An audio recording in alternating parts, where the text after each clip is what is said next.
If you're considering separation, that is such a difficult place to be. Before you take another step, there's one thing you can do that you owe it to yourself to consider, and it's called discernment counseling.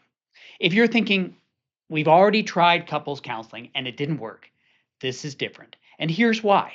Before you move towards separation, let me share with you three things you should know about discernment counseling.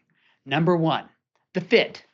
Discernment counseling is designed for couples who are unsure about the future of their relationship. Typically, one partner is leaning in. They still want to work on things, while the other partner is leaning out. They're considering leaving.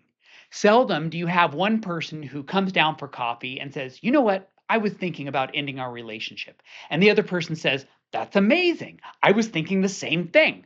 Let's go to the nearest family law office and drop the papers." Yeah, it doesn't usually happen that way. Usually, one person has pulled way back, and the other person feels the fear of losing their person and is now shifted into high gear.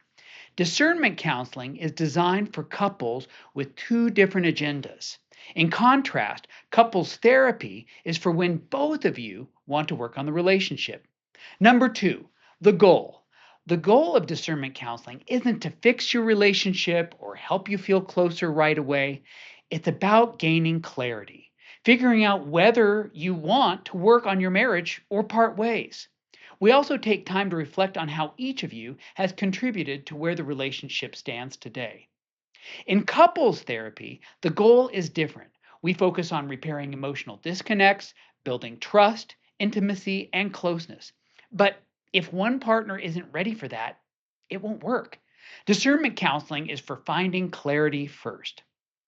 Number three, the reality. What does discernment counseling really look like? Discernment counseling is short term, just 1 to 5 sessions. Sessions are 2 hours long, and those 2 hours go by quickly. When we get together, I meet with you both, and then each of you individually for about 20 to 30 minutes. Afterwards, you'll share with each other what you've learned, and we'll conclude by exploring your options.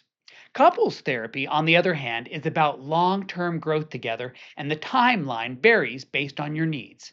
In those sessions, we work on deeper issues like trust, intimacy, and closeness.